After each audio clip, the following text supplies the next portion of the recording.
Guys, we are sitting next to a legend, an absolute legend. Let me just start off by saying you killed it.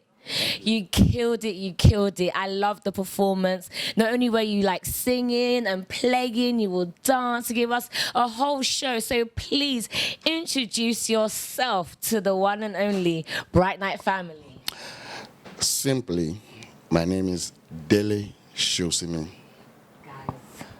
Guys, like, please, I hope you're just as excited as I am. Literally, you are a legend. You are such a legend, and we are so grateful that you came out to London and you put on a show. Not only did you put on a show, you literally made us understand the more depth of what it means to be African and to be Nigerian and what music really means and how it makes you feel. Literally, your energy was amazing. I felt your energy. I was there doing zombies.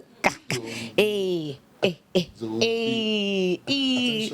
Oh, Slow march, left turn, right turn, about turn, double up, salute, open your hat, stand at ease, fall in, fall out, get ready, halt.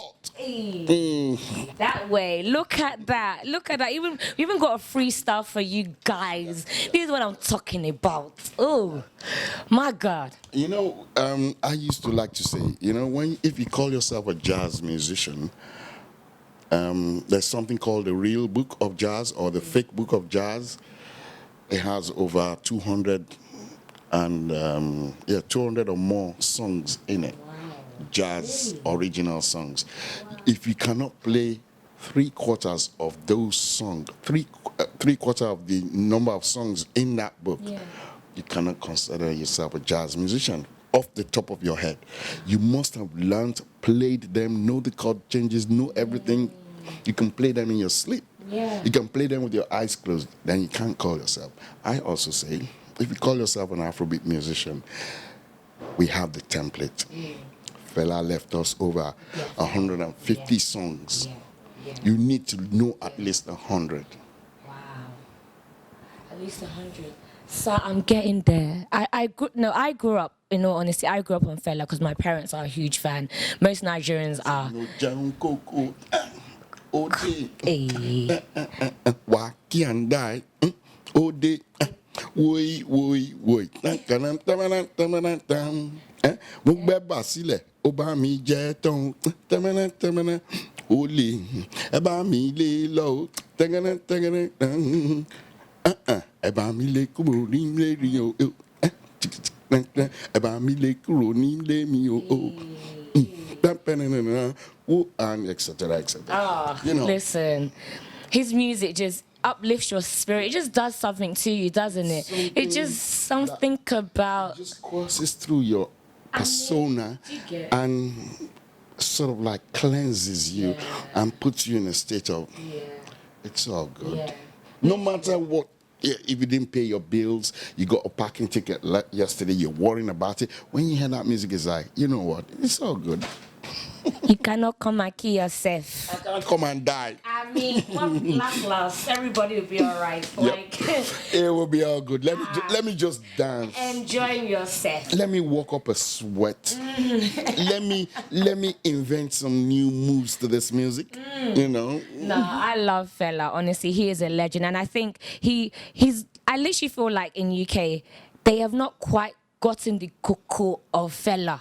I honestly believe that. I mean, people know, obviously, he paved the way, he's a legend, everything, but I don't feel like he's been given the due utmost, like, respect and been put out there the way he deserves. And one thing I love about you, like we were just talking, is that you do a lot for the community, how you pretty much bring Afrobeats out. Again, by the way, if you didn't know, he played keys, he played for Fela throughout pretty much. So literally, not only is he... From when I was 15, I'd already sitting in with him because his son Femi and I were best of mates. Oh, wow. We were tight like that. He was on alto sax, I was on piano, and we used to go around jamming, playing in jazz clubs in Lagos, and sitting in with Fela when we were still in high school, and then joining his band. The minute I finished my GCSEs, I was in his band straight away, learning,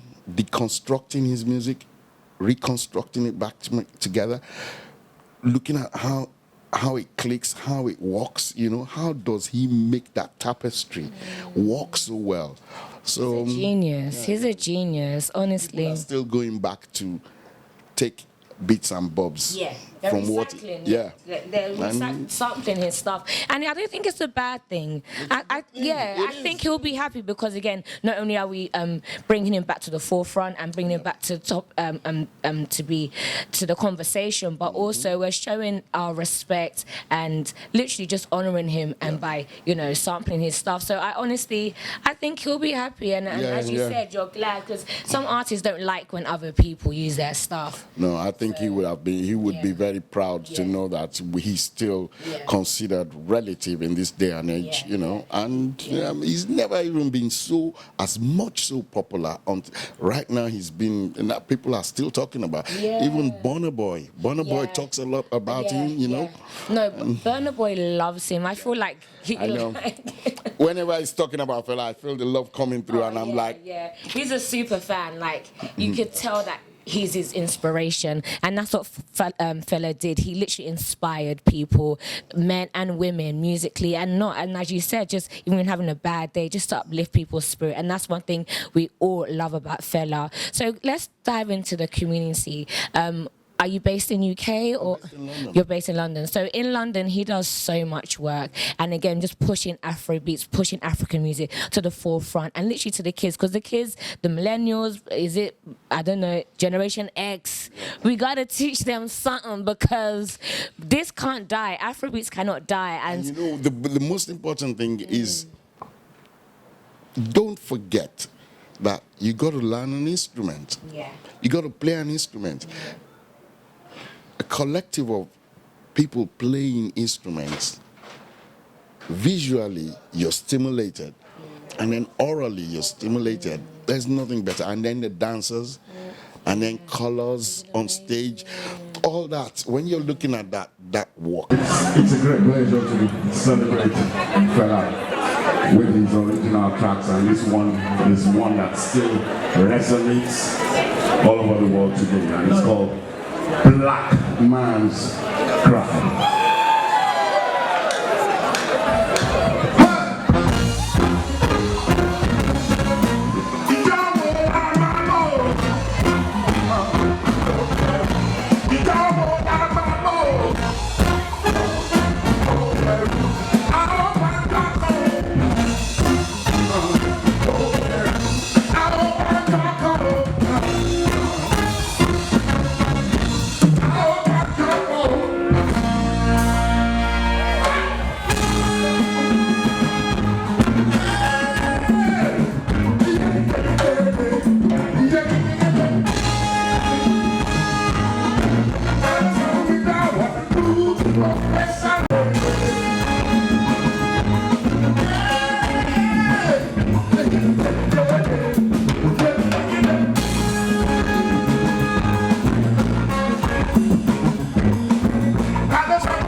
Let me